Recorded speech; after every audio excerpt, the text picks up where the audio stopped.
Hey guys, it's Chris with City Girl Homestead, and I've been thinking and pondering and thinking, and what should I do, I've got a few potatoes left from all those that I bought, and then I have 10 pounds of fresh too for ourselves to use up. But I got to thinking, not everybody has a canner. Not everybody can can, and there are different ways to prepare potatoes so that you don't have to can them.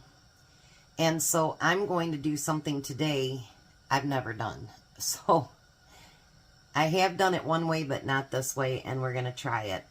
But I do have some potatoes in there boiling. And as soon as they become fork tender, you don't want them all the way cooked.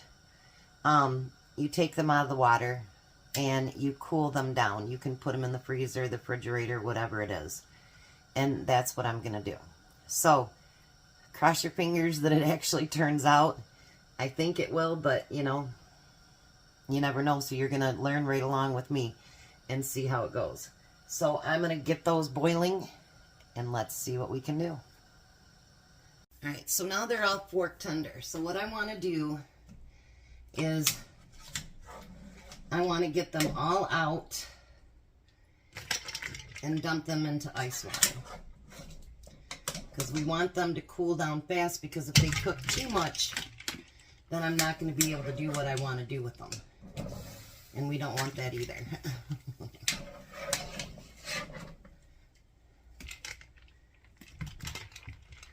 Get them in there and get them cold. I do have one that I had to cut a bad spot off, so that's why you see that like that. You don't want to just throw it away just because it has one bad spot. And that's all of them. So I'm going to push this back and out of the way. We'll leave that out here because I'm going to do another one tomorrow. Now you don't want to let them soak too long, because then they'll get like kind of, I don't know, mushy maybe is the word for it. So you want to just get them cooled down. The ice is already melting, and I'll be right back. Alright, so I cooled them off, and then I put them on a tray with a towel on it so that they could dry off. Now, I know I left my peelings on, but actually some of those peelings will come off on this grinder. Now you could use your food processor or whatever, or you could use your hand grater, whatever you want to use. But I figured since I still had this out, I would use this.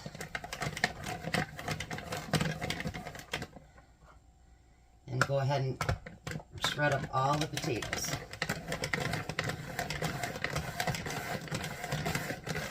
And I know they'll tell you to par freeze it and all that good stuff, but honestly, I don't have room in my freezer to put, you know, a bunch of trays in there. I just don't. And I'm sure there's a lot of you that don't have that either. So what I'm going to just do is put this in the refrigerator for a few minutes, because they're already cooled down. They want to do it in the freezer so that things don't stick together. But honestly, when you thaw these out to use for breakfast or whatever you're going to use them for, casserole, whatever, you're going to thaw it out first. You're not going to just throw everything in there in the pan and it's going to be all frozen, and you know what I mean? That's usually not how we do things. I mean, sometimes, I guess.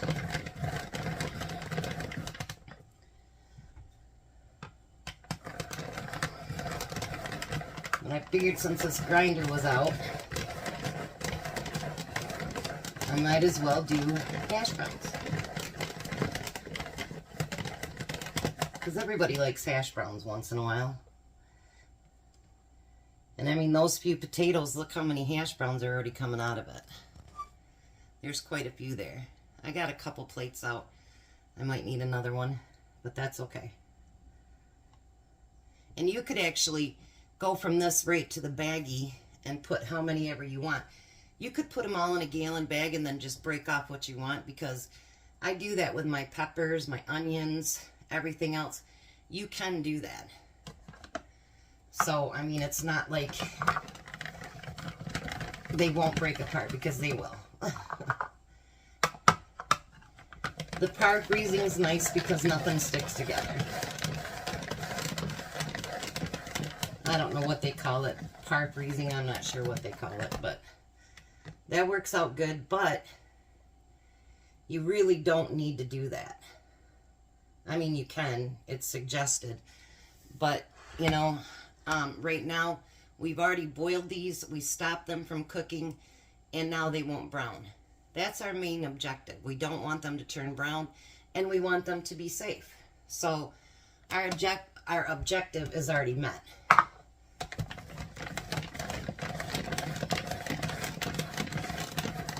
Now, you know, you can also can hash browns, but this is for people that don't have canners.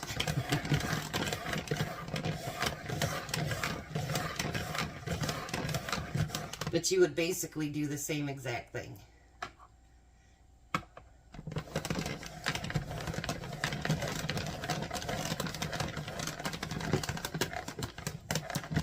And I probably took maybe, I don't know, 3 pounds of potatoes. And I'm using the bigger grind because when I do my hash browns, I don't want them super, super thin like I did my bologna. I want them a nice thicker, you know what I mean? So that you actually know you're biting into a piece of bread or a piece of potato. And it is taking a lot of the skin off. And actually, as you're doing that,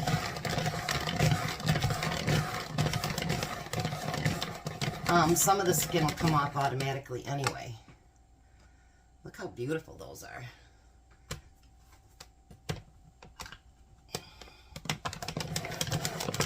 You know me, I hate to peel potatoes, so that's not my thing.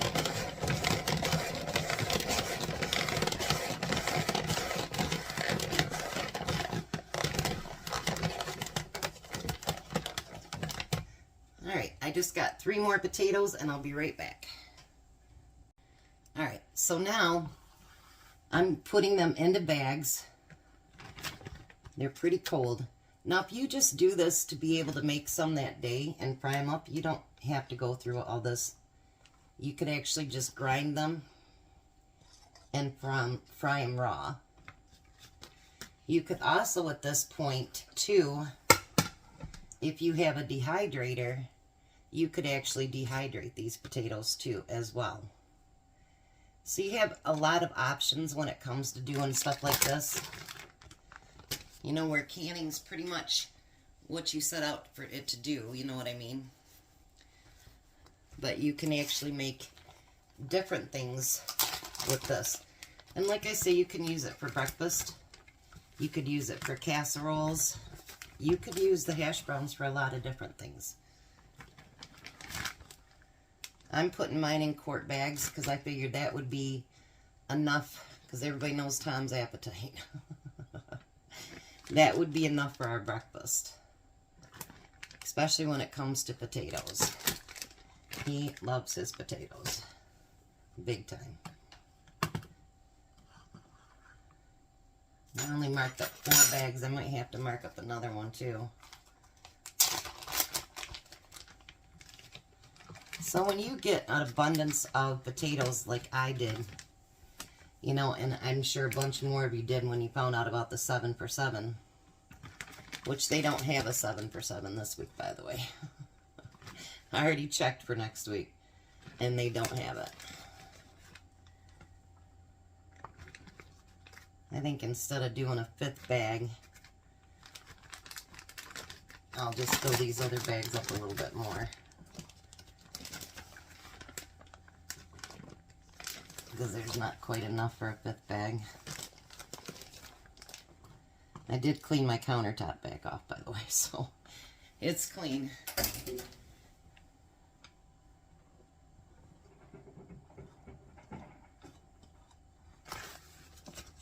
I know you'll have some people say stuff and it's like, You don't see what I do behind the scenes. You only see what I'm, recording for that particular part. Because I don't know how to edit or anything, so I guess I should probably learn. But I actually like the idea of you guys having me 100%. I'm not trying to be somebody I'm not. It's me. We're doing this together, you know what I mean? So if I make a mistake, we know it. Now, if you froze these first, I would imagine if you wanted to put them in your vacuum sealer, that would work out really good. But if you notice, I'm not doing a whole lot of pressure on there because we don't want to make them into mashed potatoes. They're hash browns. But a lot of people don't have the sealers either. So, I'm trying to do what... And I didn't mark that one. Oh, I did on the other side. Jeez, Chris. Get all that air out.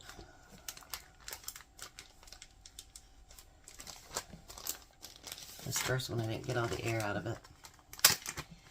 But we will now. How's that? Alright. There we go. Hash browns. No canner needed. And I got rid of probably up to, I think, 4 pounds maybe. And I have just a few left. And we'll do something else with those the next time. You guys, thanks for coming along with me. And I hope you're getting ideas on how you can preserve your food. You know, if you can get good deals like that. $1, for 5 pounds, 20 cents a pound for potatoes, that's really cheap. Anything else that you can get, the peppers and just different things, go for it. You can preserve it somehow. Thanks for coming along. You guys have a blessed day. Be a blessing.